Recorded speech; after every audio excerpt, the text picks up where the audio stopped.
Thunder rolled across the plains of Wyoming Territory, 1879, as Zane Forrester wrestled his stallion to a halt before the dilapidated homestead.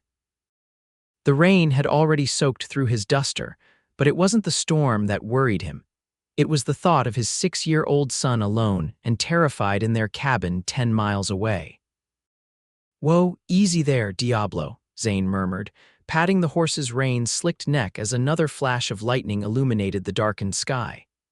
He hadn't planned on being caught out in this weather, but the roundup had taken longer than expected, and now he was paying the price. His boy, Timothy, would be beside himself with fear. The child had never overcome his terror of storms, not since that terrible night 2 years ago when thunder had crashed overhead while his mother had drawn her final, labored breath. Zane's attention snapped to the homestead before him. It wasn't much a small, weathered cabin with a sloping roof and a narrow porch, but it was the only shelter for miles. He had no choice. The storm was worsening, and Diablo was spooked enough as it was. They wouldn't make it back to his own place before nightfall. Swinging down from the saddle, Zane led his horse toward the lean-to at the side of the cabin. He'd met the owner once or twice in town, a young woman who'd inherited the place from her uncle, but they'd exchanged no more than passing pleasantries.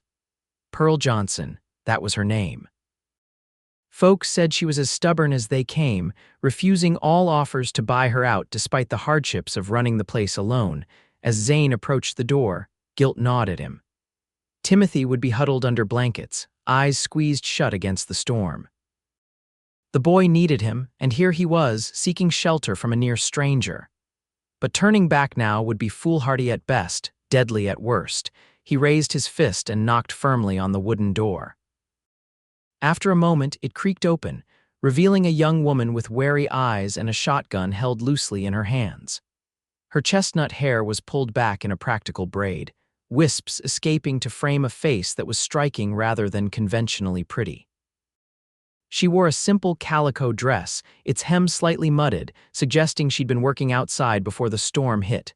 "Mr. Forrester," she said, recognition flickering across her features. "What in heaven's name are you doing out in this weather?"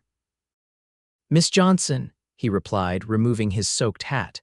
"I apologize for the intrusion. I was heading home from the north pasture when the storm caught me. I've got a frightened boy waiting for me, but I don't think I'll make it back tonight. I was hoping I might weather the storm here." Pearl's expression softened slightly at the mention of his son. She lowered the shotgun and stepped back from the doorway. "Come in before you catch your death," she said, her voice losing some of its edge. "You can stable your horse in the lean-to. There's some feed in the barrel." "Thank you, madam. I'll see to Diablo and be right back." By the time Zane returned, Pearl had stoked the fire in the small stone hearth and set a pot of coffee to boil. The cabin was modestly furnished but tidy, with a patchwork quilt draped over a rocking chair and shelves lined with books, more books than he'd seen outside of a schoolhouse. "You'll want to get out of those wet clothes," she said matter-of-factly. "I have some of my uncle's old things in that trunk. They might fit well enough." Zane nodded gratefully. "I'm worried about my boy," he admitted, accepting a steaming cup from her hands. "Timothy, he's terrified of storms, has been ever since his mother passed." Pearl's expression softened further. "How old is he?" "6. Just turned 6 last month." Zane took a sip of the coffee, feeling the warmth spread through his chest. "He'll be hiding under his bed right about now. I should never have left him with Mrs. Wilkins." "She means well, but she doesn't understand how bad his fears are." "Mrs. Wilkins from town, the minister's wife?" Pearl asked. "The same. She watches him when I have to work the herd." Zane ran a hand through his damp hair. "I should be there." Pearl studied him for a moment, then set her cup down decisively. "The storm's not letting up anytime soon, and you're no good to your boy if you end up thrown from your horse in a gully somewhere." Zane knew she was right, but it did little to ease his conscience. "I appreciate the shelter, Miss Johnson." "Pearl," she corrected him, "we needn't stand on formality while you're dripping on my floorboards." That drew a small smile from him. "Zane, then." Pearl nodded and gestured to a door at the back of the cabin. "You can change in there. I'll see about some supper." When Zane emerged in the borrowed clothes, a flannel shirt and trousers that were a bit short but otherwise serviceable, Pearl was slicing bread to go with a pot of stew she'd set to warm. Your uncle must have been about my size, Zane observed, rolling up the sleeves of the shirt. He was a big man, Pearl agreed, her back to him as she worked. Not quite as tall as you, but broad in the shoulders. Zane took a seat at the small table, his thoughts still with Timothy. Do you have neighbors nearby who might check on my boy? He asked, though he already knew the answer. This part of Wyoming was sparsely settled, with farms and ranches spread far apart. Pearl shook her head. Not close enough to send in this weather. She ladled stew into a bowl and placed it before him. Tell me about your son. Zane's expression softened as he thought of Timothy. He's a good boy, quiet, too serious for his age, but that's my fault, I reckon. After his mother died, I didn't know how to keep the light in him. He stared into his bowl, surprised by his own candor. It's not easy raising a child alone, Pearl said, taking a seat across from him. My father tried his best after my mother passed, but there were days. She trailed off, lost in her own memories for a moment. How did you come to be out here on your own? Zane asked, genuinely curious.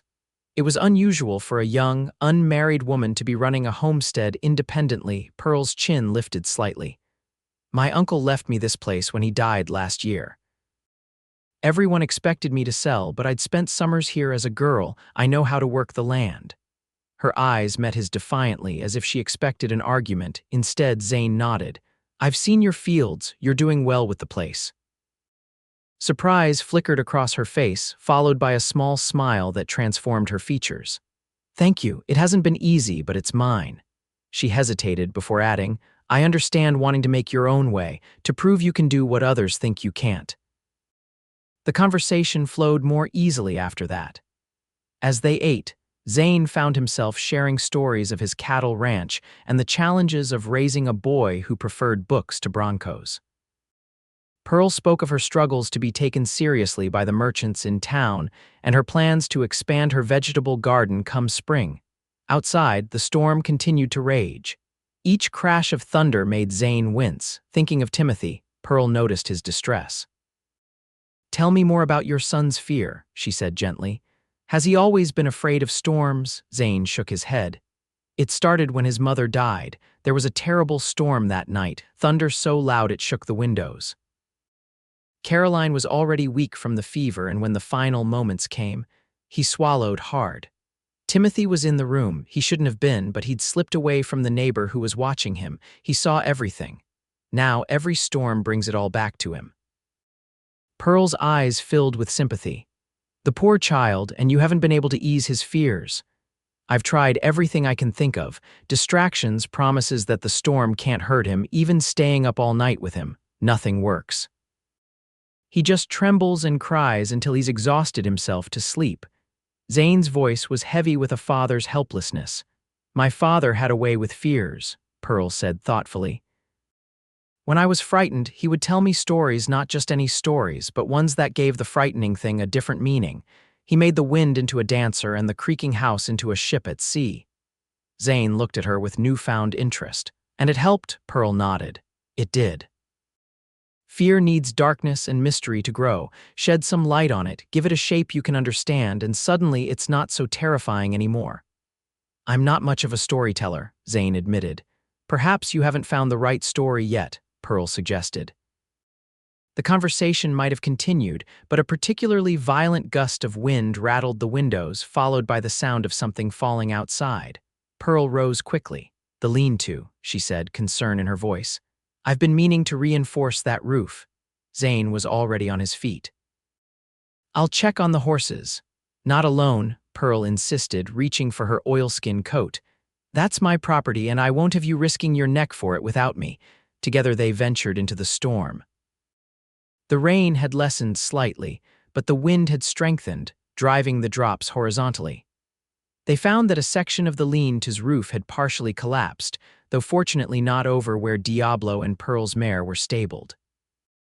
Working together in the dim light of a lantern, they managed to prop up the sagging roof with some spare lumber Pearl had stored nearby.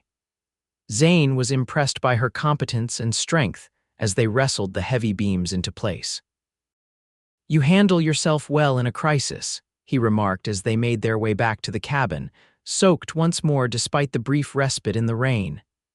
Necessity is a fine teacher, Pearl replied, but there was a note of pride in her voice. Back inside, they once again had to change out of wet clothes. This time, Pearl lent Zane a quilt to wrap around his shoulders while his borrowed shirt dried by the fire. The storm showed no signs of abating. If anything, it seemed to be settling in for the night, the way the worst storms often did in this part of the country. Zane's worry for Timothy grew with each passing hour. "Would you like to see something?" Pearl asked suddenly, perhaps noticing his restlessness. Without waiting for an answer, she went to one of her bookshelves and returned with a leather-bound volume. "This was my uncle's," she explained, opening it carefully. Inside were detailed sketches of the surrounding landscape, mountains, prairies, and the very homestead they were sitting in. He was an amateur naturalist, kept journals of everything he observed. Zane leaned closer, genuinely interested. The drawings were skillful, capturing not just the appearance but somehow the essence of the wild Wyoming countryside. "These are remarkable," he said, carefully turning a page to reveal a sketch of a hawk in flight. "He taught me to see the world differently," Pearl said, a fondness in her voice, "to look beyond the harshness and find the beauty." She glanced up at Zane. "I think that's what your son needs.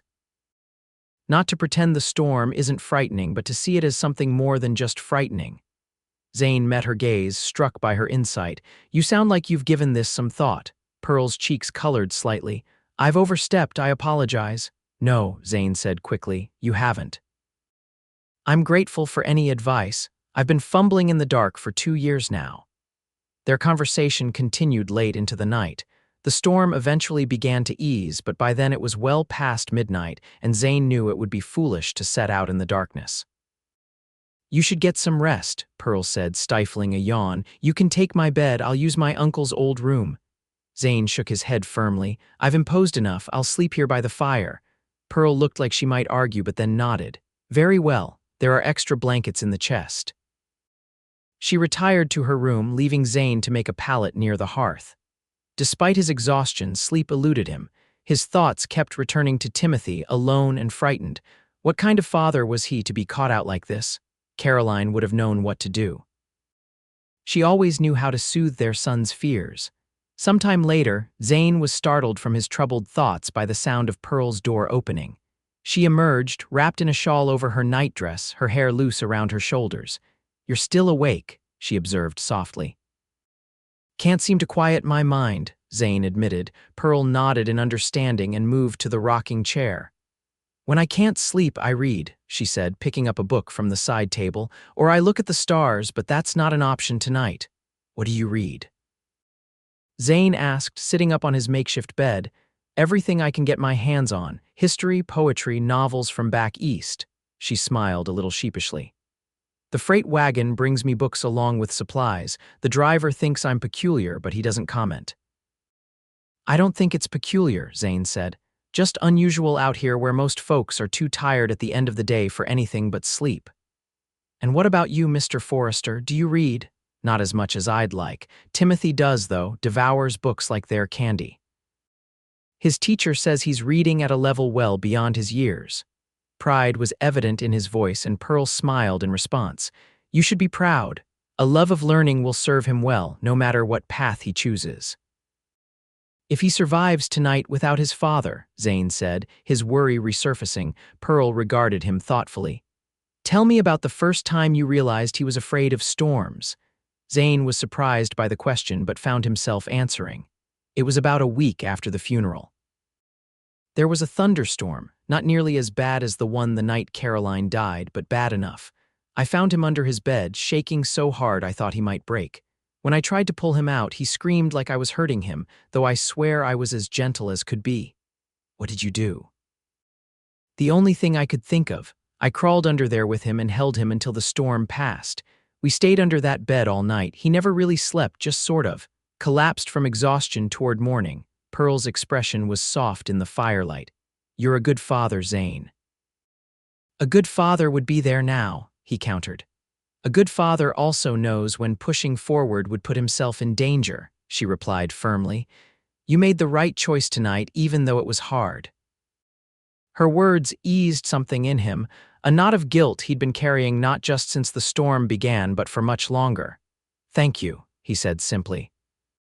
They talked further into the night, their conversation shifting to lighter topics, memories of childhood, favorite seasons in Wyoming, the challenges and rewards of their respective work. Zane found himself laughing at Pearl's descriptions of her first disastrous attempts at making soap, and she smiled at his stories of learning to rope cattle from his own father. "It's strange," Pearl said during a lull, "how you can know of someone for years in a small community like ours, yet never really know them at all." Zane nodded. "I've seen you in town buying supplies or posting letters, but I never would have guessed at half of what you've told me tonight." "People see what they expect to see," Pearl replied. "To most in town, I'm just that stubborn Johnson girl who won't admit she can't run a farm alone." "And what do they see when they look at me?" Zane asked, curious about her perception. Pearl considered him for a moment. "They see a hard-working widower doing his best, a good cattleman, a devoted father, but they don't see how the grief still sits on your shoulders or how your eyes light up when you talk about your son's reading." Her insight was startling in its accuracy. "You're observant," he said. "I watch people," she admitted. "It's a habit from childhood. My father said I was always studying folks like they were interesting specimens in a museum. And what specimens are we, you and I, sitting up talking in the middle of the night during a storm?" Pearl's smile was thoughtful. "Two lonely people finding unexpected company, I suppose." The candor of her response caught him off guard. It had been a long time since anyone had spoken to him so directly, without the careful avoidance of difficult truths that had characterized his interactions since Caroline's death. "Yes," he agreed softly, "I suppose that's exactly what we are." Eventually, the fire burned low and Pearl rose to return to her room. At the door, she paused. "The storm's nearly past. You should be able to ride out at first light." "I appreciate everything, Pearl." "The shelter, the conversation." He hesitated. "I'd like to repay your kindness somehow." "There's no need," she assured him. "That's what neighbors do." "Neighbors," Zane repeated, finding he liked the sound of it. "Good night then, neighbor." "Good night, Zane." True to Pearl's prediction, the storm had blown itself out by dawn. The sky was clearing, with just a few remnants of clouds scudding eastward. Zane rose early, folded the blankets he'd used, and stepped outside to check on Diablo. Pearl joined him shortly, dressed once again in her practical work clothes, her hair neatly braided. She brought him a cup of coffee and some cornbread wrapped in a cloth. "For the journey," she said, handing him the bundle. "It's not much, but it will tide you over." "Thank you," Zane said, accepting both the coffee and the food. "I'm anxious to get back to Timothy, but I want you to know how much I appreciate your hospitality." Pearl nodded, a certain reserve having returned to her manner in the light of day. "I hope you find your boy well." Zane saddled Diablo and secured his now dry clothes behind the saddle. As he mounted, he looked down at Pearl standing in the yard, the rising sun catching in her hair. "Perhaps you could come by the ranch sometime," he found himself saying. "I think Timothy would like to meet the lady who sheltered his father from the storm." Something like pleasure flickered across Pearl's face. "Perhaps I will, Mr. Forrester. Safe travels." Zane rode hard, covering the 10 miles to his ranch in record time. His heart was in his throat as he approached the modest but well-maintained house he'd built with his own hands. Smoke rose from the chimney, a good sign that Mrs. Wilkins had kept the fire going. He'd barely dismounted when the door flew open and Timothy burst out, his small face tear streaked but alight with relief. "Pa, you're back," the boy cried, flinging himself into Zane's arms. Zane lifted his son, holding him tightly. "I'm sorry I couldn't get home last night, son." The storm was too dangerous. Timothy buried his face in Zane's neck. "I was so scared, Pa. The thunder was so loud and I thought, SH, I know," Zane soothed, carrying the boy inside. Mrs. Wilkins was gathering her things, her face a mixture of relief and reproach. "Thank the Lord you're back," she said. "The poor child hardly slept a wink. I did my best to comfort him, but—" She shook her head. Zane thanked her sincerely and after she left, focused his attention fully on his son. Timothy was exhausted, dark circles under his eyes testifying to his sleepless night. Zane settled him on the sofa and knelt before him. "I met someone last night," he he told Timothy. "A neighbor who gave me shelter from the storm. She had some interesting ideas about how to help with your fear of storms." Timothy looked at him doubtfully. "Nothing helps, Pa. The thunder's too scary." "This might be different," Zane said, remembering Pearl's words about giving fears a different shape. "Miss Johnson thinks that maybe storms wouldn't be so frightening if we understood them better, if we had stories about them that made them seem less scary." "What kind of stories?" Timothy asked, a flicker of interest in his tired eyes.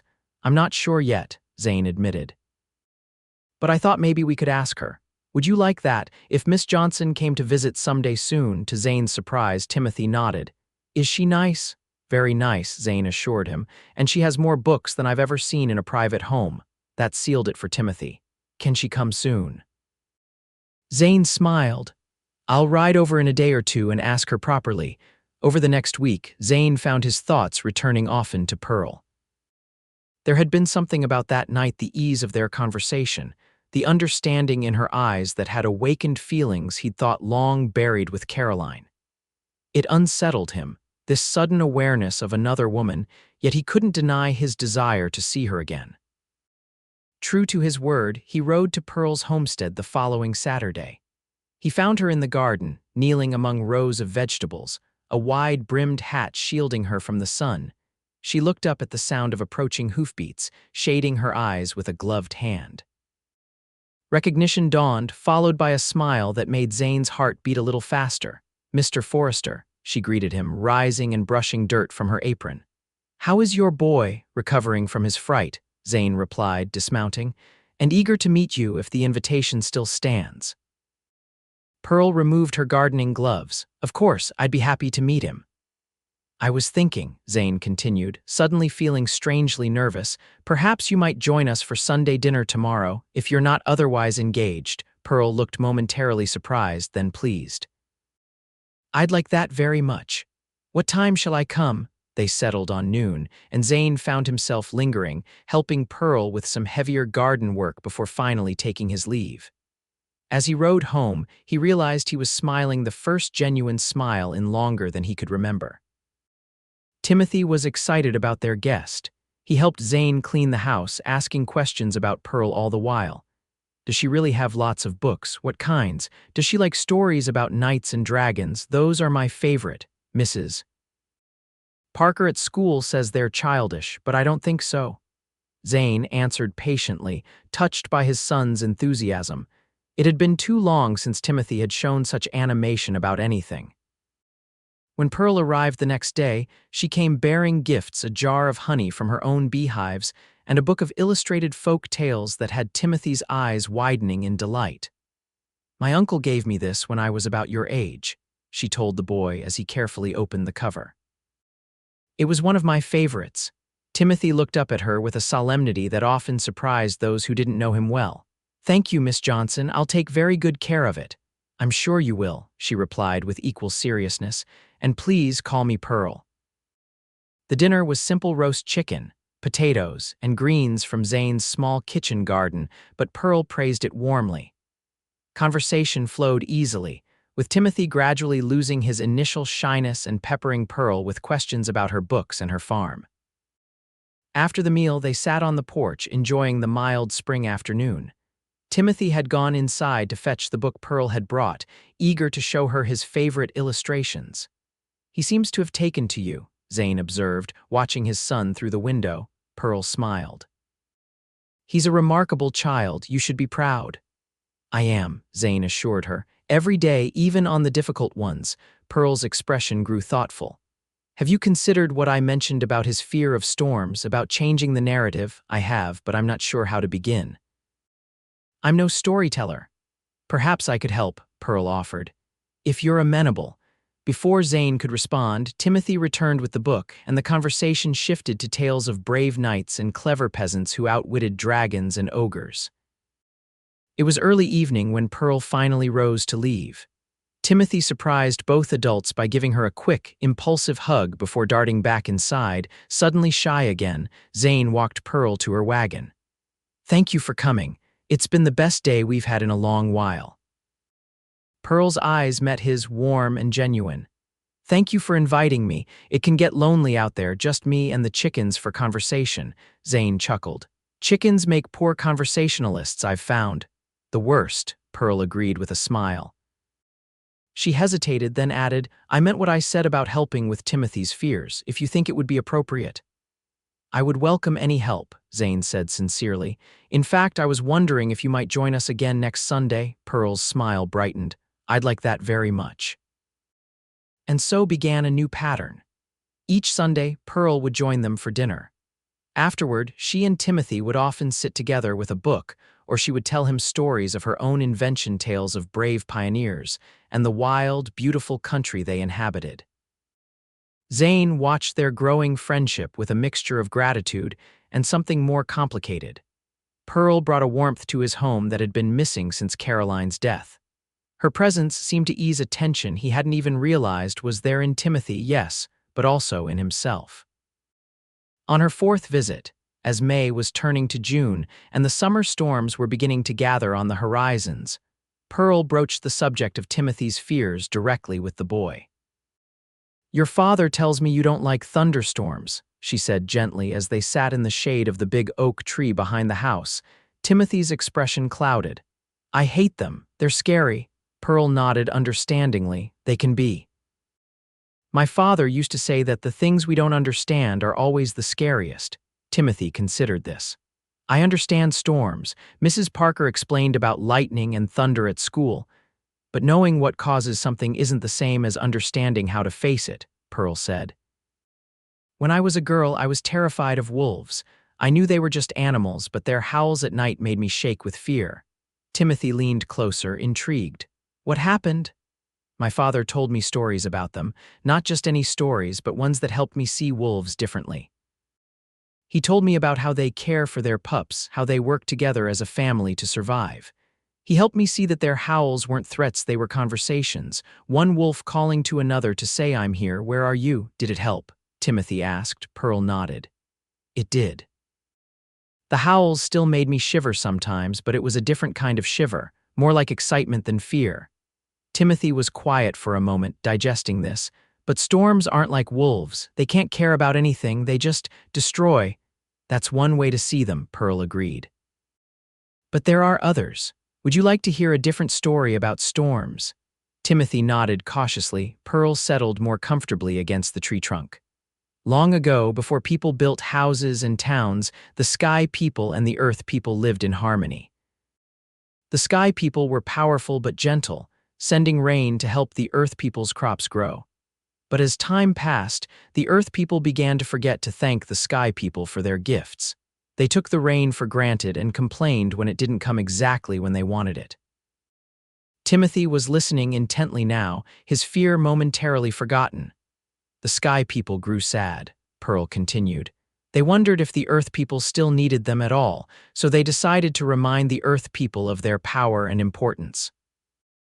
They gathered together and created thunder, a mighty voice that could not be ignored, and they created lightning, a brilliant light to illuminate the darkness. Were they angry? Timothy asked, a hint of his old fear returning. Not angry, Pearl said thoughtfully, more like determined to be remembered, to remind the earth people that they were still there, still important, still needed. When a storm comes, the sky people are saying, don't forget us. We're still here, sending rain for your crops and water for your rivers. Timothy considered this. So thunder is just their voice, and lightning is just their light. That's right, Pearl said. Powerful, yes, and a little frightening because they're so much bigger than we are, but not meant to harm us, just to remind us that they're there.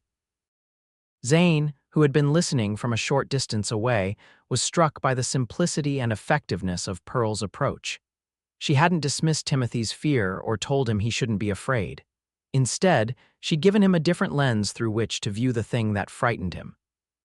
That evening, after Timothy had gone to bed and Pearl was preparing to leave, Zane walked her to her wagon as usual. Thank you for what you did today, he said. Your story, I think it may have reached him in a way nothing else has. Pearl smiled, the setting sun catching in her hair. It's just a beginning. Fear like his doesn't disappear after one story, but it's a start. You're good with him, Zane observed, better than I've been. Don't say that, Pearl chided gently. You're exactly what he needs, steady, reliable, always there. My stories are just embellishments. Zane shook his head. They're more than that. You've brought something back to this house that's been missing since Caroline died, a kind of lightness. Their eyes met, and something passed between them, an acknowledgement of the growing connection that neither had yet put into words. I should go, Pearl said softly, breaking the moment. It's a fair ride back. Same time next week, Zane asked, helping her up to the wagon seat. Pearl nodded. I'll be here. The weather held fair through most of June, but as July approached, the summer storms began in earnest. The first real thunderstorm since Pearl had begun her storytelling came on a Wednesday evening, rolling in from the west with a menacing bank of dark clouds. Zane saw it coming and braced himself for a difficult night. Timothy had been playing outside but ran in at the first distant rumble, his face already pale with fear. Pa, he said, voice trembling. It's coming. Zane knelt to his son's level. I know, Tim, but we're safe in the house.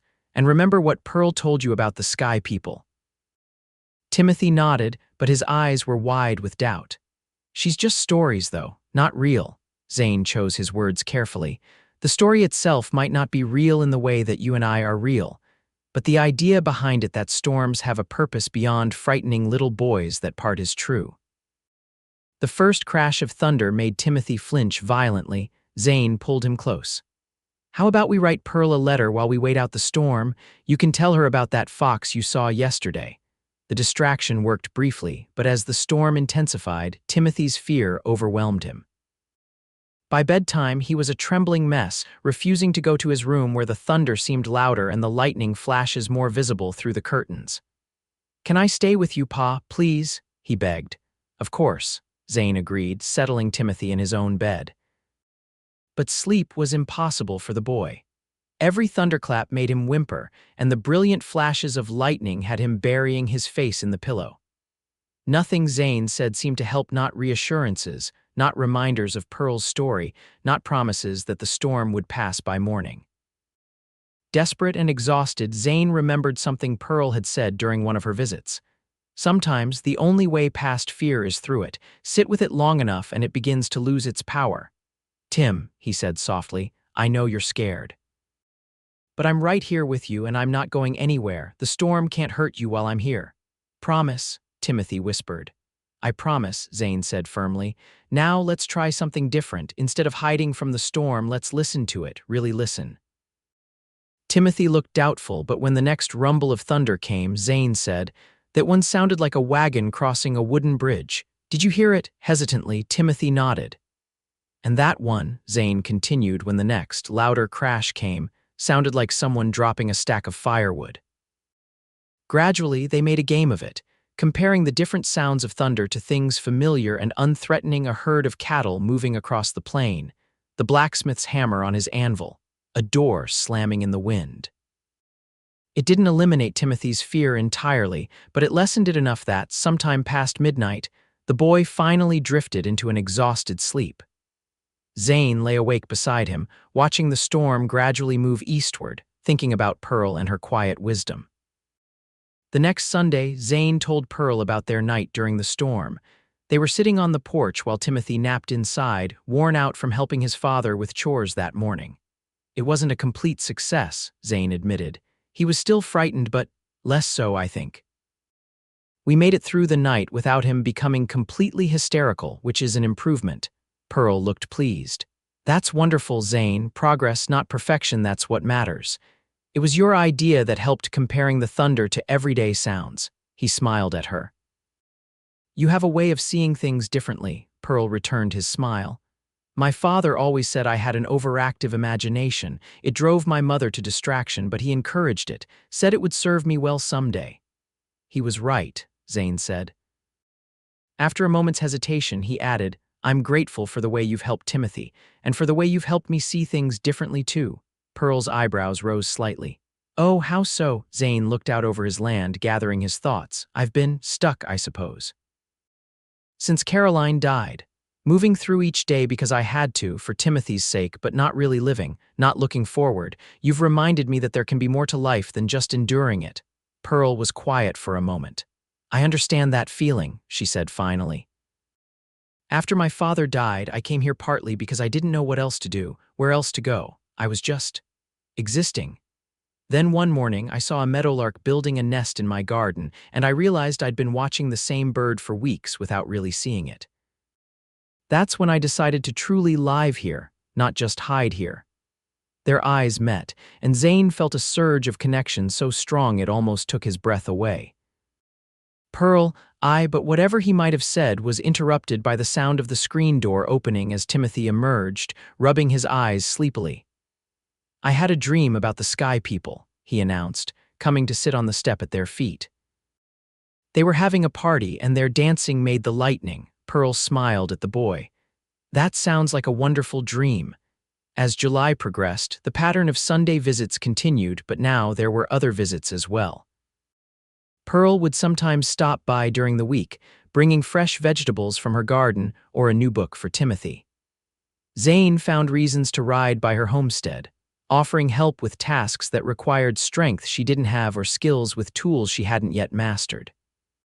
The people in town began to notice. Mrs. Parker, the schoolteacher, mentioned to Zane how much more confident Timothy seemed in class lately. Mr. Jenkins at the general store made a pointed comment about how frequently Zane was buying supplies to be delivered to the Johnson place. The minister's wife, Mrs. Wilkins, asked directly if there was something developing between Zane and that independent Miss Johnson. Zane deflected these inquiries as best he could, not yet ready to put a name to the feelings growing within him. He knew only that when Pearl was present, the world seemed brighter, more full of possibility. And when she was absent, he found himself counting the hours until he would see her again. Timothy, for his part, had developed a deep attachment to Pearl. He saved his best stories and discoveries to share with her. He began to ask when she would visit again almost as soon as she left. And most tellingly, he had begun to weather the increasingly frequent summer storms with greater composure. It was during one such storm in late July that everything changed. The sky had been threatening all day, a heavy, oppressive heat building as dark clouds gathered on the horizon. Zane had been expecting Pearl for dinner. It wasn't Sunday, but she had promised to bring a book about stars that Timothy had been eager to see. As the first raindrops began to fall, Zane grew concerned. Pearl should have arrived by now if she'd left her homestead at the time they'd agreed upon. "Is Pearl coming, Pa?" Timothy asked, looking up from where he was setting the table. "I'm sure she's just delayed," Zane said, trying to sound more confident than he felt. Perhaps she waited to see if the storm would pass. But as the rain intensified and the wind picked up, Zane's worry deepened. Pearl was sensible she wouldn't have set out if the storm had already been underway. But if she'd left before it began in earnest, she might well be caught in it now. He was just debating whether to saddle Diablo and go looking for her when there was a pounding at the door. Zane opened it to find Pearl on his porch, soaked to the skin, her hair plastered to her head and her dress clinging to her form. "Pearl," he exclaimed, pulling her inside. "Are you all right?" She was shivering, her lips almost blue with cold despite the summer heat. "The bridge," she managed through chattering teeth. "The creek was too high, had to leave the wagon and wade across upstream. Horse spooked at the lightning, ran off. You walked here?" Zane asked, alarmed. It was at least 3 miles from the creek to his ranch. Pearl nodded, her teeth still chattering. "Didn't want to worry you." Timothy appeared in the doorway to the kitchen, his eyes wide at the sight of Pearl's bedraggled condition. "Tim," Zane said quickly, "fetch the quilt from my bed and stoke up the fire." The boy hurried to comply while Zane helped Pearl to a chair near the hearth. "You need to get out of those wet clothes before you catch your death," he said, concern making his voice more brusque than he intended. "I'll be fine," Pearl assured him, though her shivering belied her words. Timothy returned with the quilt, his initial shock giving way to practical concern. "Pearl, you're all wet. Like when I fell in the horse trough last winter and Pa said I'd catch pneumonia if I didn't change right away." Despite her discomfort, Pearl smiled at the boy. "Pneumonia," she corrected gently, "and your father is right for both of us." Zane had been rummaging in a chest and now produced a flannel shirt and a pair of trousers. "These will be too big, but they're warm and dry. You can change in my room." Pearl accepted the clothes with murmured thanks and disappeared into Zane's bedroom.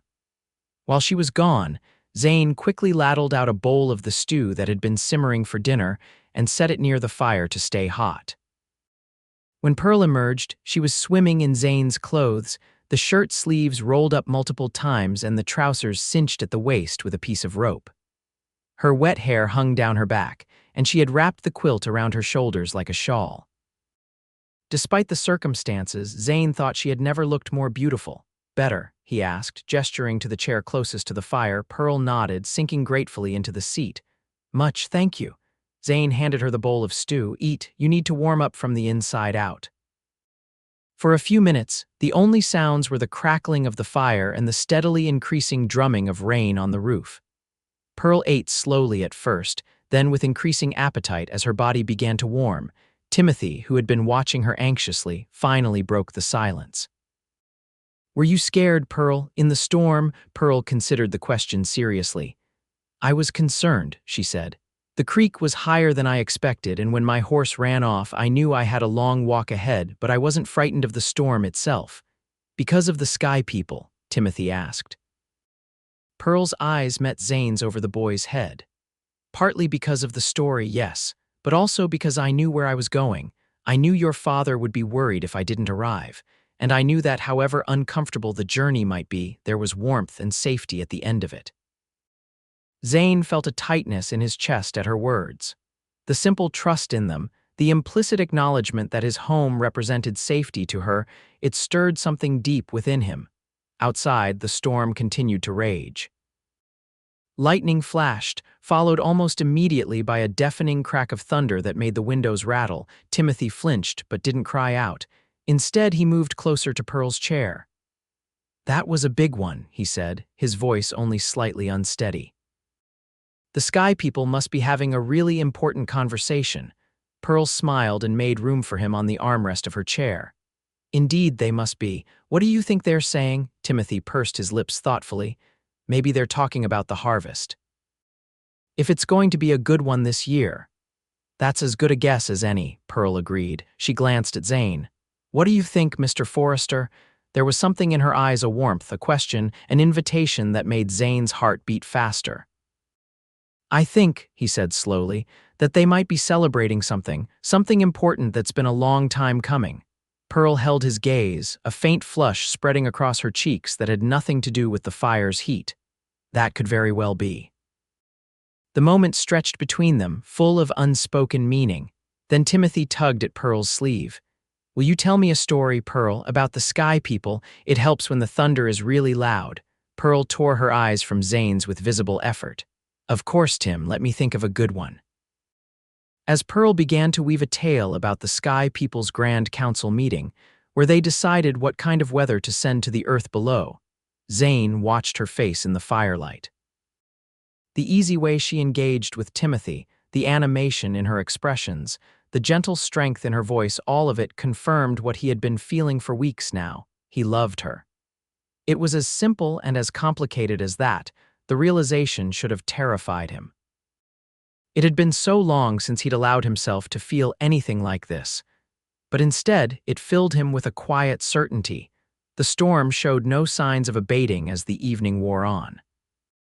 After Timothy had been persuaded to go to bed, a task made easier by Pearl's promise to check on him before she left, Zane and Pearl sat together by the fire, their conversation flowing easily from topic to topic. "I should see about finding your horse," Zane said during a lull. "Once the storm passes," Pearl nodded gratefully. "He's a good animal. I hope he hasn't gone too far. Horses usually head for shelter in a storm. He might have made his way back to your place, or he could be in someone's barn between here and the creek." "Thank you," Pearl said, "for everything. The dry clothes, the warm food." "It's nothing compared to what you've done for us," Zane replied. "For Timothy and for me." Pearl looked at him questioningly. "You've brought life back into this house," Zane said simply.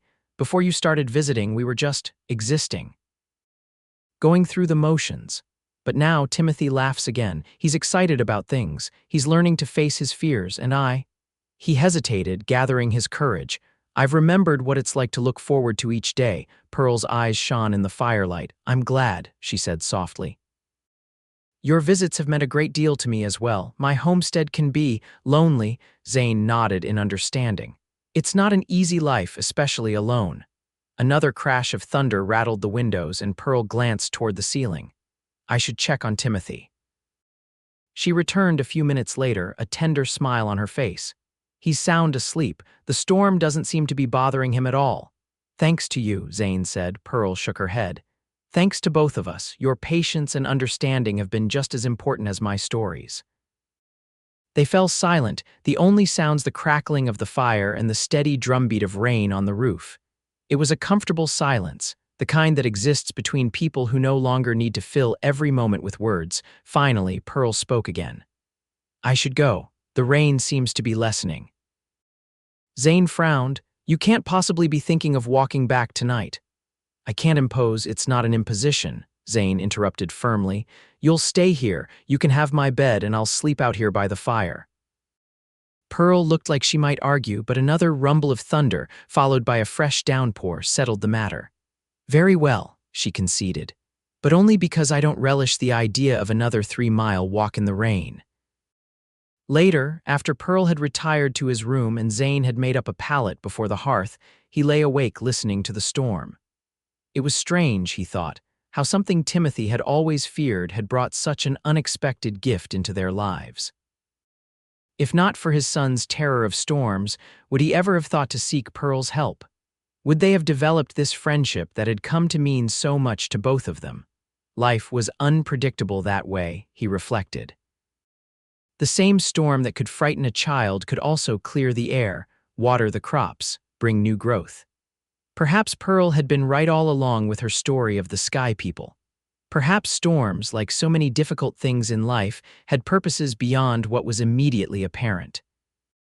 With these thoughts drifting through his mind, Zane finally fell asleep to the sound of rain on the roof, and the knowledge that both his son and the woman he was growing to love were safe under his roof. Morning brought clear skies and birdsong. Zane rose early, stoked the fire, and began preparing breakfast.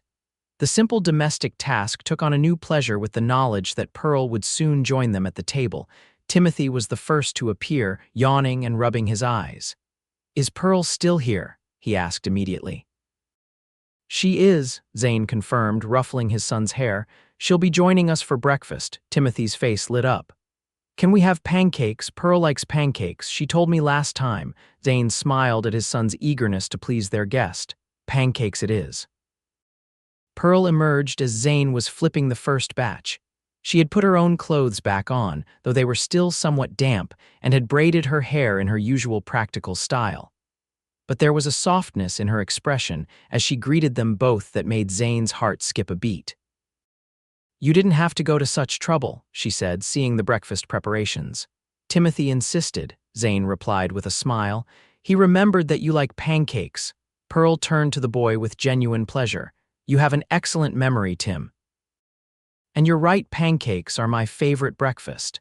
They ate together in comfortable companionship, making plans for the day ahead.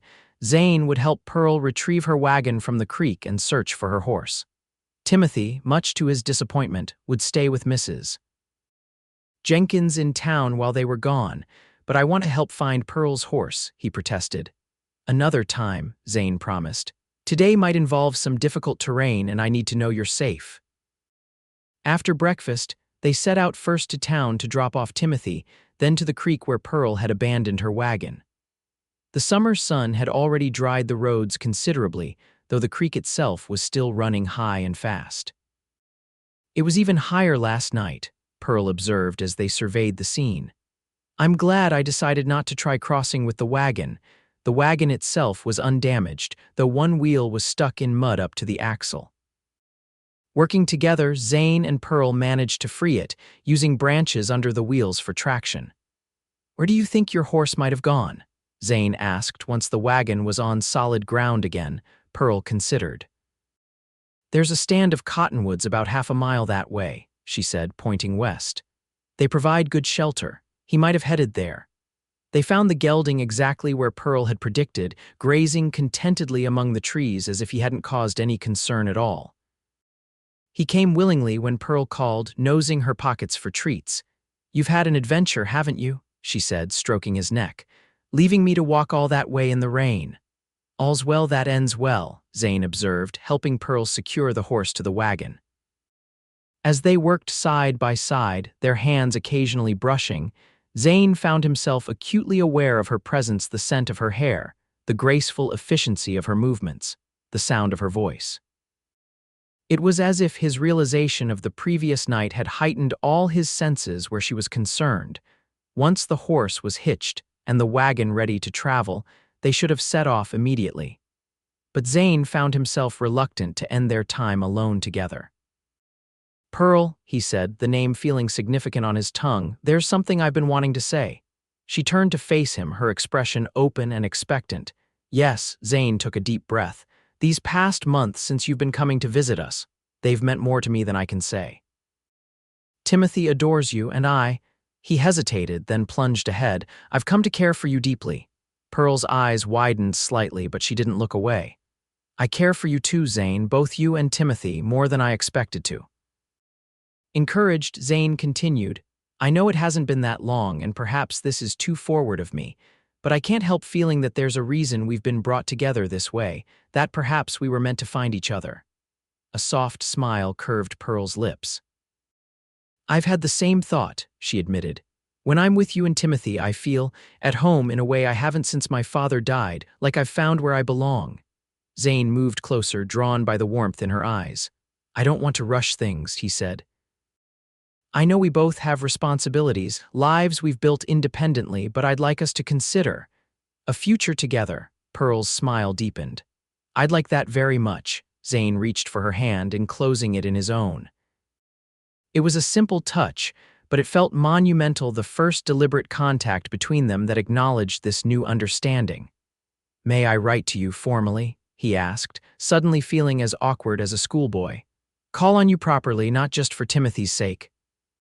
Pearl laughed, a sound of pure joy that made Zane's heart soar. "Yes, Zane Forrester, you may, though I hope you'll still bring Timothy when you visit. I've grown quite attached to him." "He would insist on coming anyway," Zane said with a chuckle. "He might even object to sharing your attention." "There's plenty to go around," Pearl assured him. After a moment's hesitation, she added, "Zane, I want you to know I understand that Caroline will always have a place in your heart and in Timothy's. I would never try to replace her." Zane was touched by her sensitivity. "Thank you for saying that.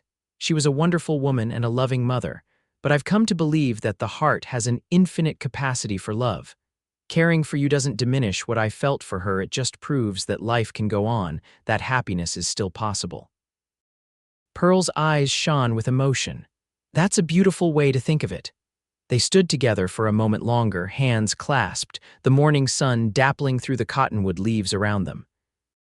Then, reluctantly, they parted to climb onto the wagon seat for the journey back to town to collect Timothy. As they drove, they spoke of practical matters: when Zane would next visit Pearl's homestead, whether Timothy might stay for a weekend, how they would gradually let the townspeople know of their developing relationship. By the time they reached town, they had a plan in place. Zane would bring Timothy to Pearl's the following Saturday, and they would spend the day there, perhaps beginning some repairs to the lean-to that had troubled Pearl during the earlier storm. Timothy was delighted with this arrangement when they collected him from Mrs. Jenkins. "Can I help with the repairs?" he asked eagerly. "I'm strong enough to hold the nails, Pa says." "Indeed you are," Pearl agreed seriously. "And I'll need someone to help me bake a pie for after our work is done. Do you think you might assist with that as well?" Timothy's eyes widened at the prospect of such important responsibilities. "Yes, madam. I mean yes, Pearl." Mrs. Jenkins watched this exchange with a knowing smile, her eyes moving from Pearl to Zane and back again. "It's good to see the three of you getting on so well," she observed. "Miss Johnson, your influence has been a blessing on this little family." Pearl blushed slightly at the implied matchmaking, but Zane merely smiled. Let the town talk. He was past caring about gossip when his heart felt lighter than it had in years. The weeks that followed saw a deepening of the bond between Zane and Pearl, and between Pearl and Timothy. They settled into a comfortable routine of visits and shared activities. Pearl taught Timothy about gardening and continued her storytelling. especially on nights when summer storms rolled across the plains. Zane helped Pearl with repairs and improvements to her homestead, while she brought her warmth and intelligence into his home. By August, it was generally understood throughout the community that Zane Forrester and Pearl Johnson were courting. Most reactions were positive misses. Wilkins remarked that it was about time Zane found someone to help raise that boy, while Mr. Jenkins declared that Pearl needed a good man to look after her place. Only a few voices expressed doubt. Old Mrs. Thatcher wondered aloud whether it was proper for Pearl to be spending so much time at a widower's ranch, even with a child present. And James Morton, the banker who had been trying to persuade Pearl to sell her homestead for months, made several cutting remarks about women who couldn't manage on their own. But these dissenting opinions did little to dampen the growing happiness of the three people at the center of the story. If anything, facing such petty opposition together strengthened their resolve to create the family they all seemed to need. It was during the last major storm of the summer, a powerful August thunderstorm that brought hail and heavy winds, that the final piece fell into place. Pearl had been staying with Zane and Timothy for the day, canning vegetables from the garden. When the storm clouds began to gather, Zane suggested she stay the night rather than risk the journey home. "The guest room is always ready," he assured her, though they both knew that the guest room was little more than a storage space with a cot. "You shouldn't be on the road with hail threatening." Pearl agreed, sending word to her nearest neighbor to feed her livestock in the morning if she hadn't returned by then. As evening approached and the storm grew closer, Timothy became increasingly anxious, though he tried hard to hide it. He sat stiffly at the dinner table, flinching at each distant rumble of thunder but saying nothing. After the meal, as the first heavy raindrops began to fall, Pearl suggested they all sit together in the parlor. "I have a new story about the Sky People," she told Timothy. "One I've been saving for just such a night." Timothy's relief was palpable as he settled between Pearl and Zane on the sofa. "Is it a scary story?" he asked, his attempt at bravery transparent. "Not scary," Pearl assured him, "but exciting in parts and with a very happy ending." As the storm intensified outside, Pearl began her tale. It was the story of a young sky person, a boy not much older than Timothy, who was learning to create thunder for the first time. The boy was nervous and unsure of himself, afraid of making a mistake or creating thunder that was too loud and might frighten the Earth people. But his father and mother assured him that making thunder was an important responsibility, not something to fear, Pearl continued, her voice steady and soothing beneath the crash of real thunder outside. They taught him that the earth needed the rain that came with the thunder, that without storms the land would dry up and the crops would fail. Timothy listened intently, only occasionally startling at particularly loud thunderclaps. When he did, either Zane or Pearl would quietly acknowledge it. That was a big one. Or the sky boy must be practicing extra hard tonight, before continuing with the story. As the evening progressed and the story unfolded, Timothy gradually relaxed. By the time Pearl reached the part where the sky boy successfully created his first perfect roll of thunder and was celebrated by all the sky people, the real storm was beginning to move eastward, the thunder becoming more distant. And from that day forward, Pearl concluded, the young sky boy took great pride in his work. He knew that while his thunder might sometimes sound frightening to the earth people, it was also necessary and good. It brought the rain that made the corn grow tall and the rivers flow strong. It was part of the great pattern of life on earth. Timothy, who was now leaning heavily against Pearl's side, his eyes drooping with sleepiness, murmured, "I like that story. The sky boy was brave." "Yes, he was," Pearl agreed, gently stroking his hair. "Just like another brave boy I know." Timothy smiled at the comparison. "I wasn't as scared tonight," he said proudly. "I only got a little scared at the really big thunders." "You did wonderfully," Zane assured him. "Now I think it's time for brave boys to get some sleep." Normally, on storm nights, Timothy would have protested going to bed, but tonight he went willingly as long as Pearl promised to come say goodnight after he was tucked in. When Zane returned from helping his son prepare for bed, he found Pearl standing by the window, watching the retreating storm. Lightning still flickered occasionally on the horizon, but the immediate danger had passed. "He's asking for you," Zane said, coming to stand beside her.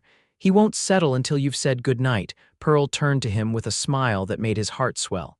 "Of course, I promised." When she returned a few minutes later, her expression was soft with emotion. "He's already half asleep," she reported, "but he wanted to tell me that he thinks the Sky Boy might grow up to be a thunder expert someday." Zane chuckled. "That sounds like him, always thinking ahead." They stood together in comfortable silence, watching as the last of the storm disappeared eastward. Finally, Zane spoke the words that had been building in his heart for weeks. "Pearl, I love you." She turned to face him, her eyes shining. "And I love you, Zane Forrester." "More than I thought possible." He took her hands in his, feeling the strength and competence in her fingers. "I want us to be a family, you, me, and Timothy. I want to wake up every morning knowing you'll be there and go to sleep every night with you beside me." "Are you asking me to marry you, Mr. Forrester?" Pearl asked, though her smile told him she already knew the answer. "I am," Zane confirmed, his voice thick with emotion.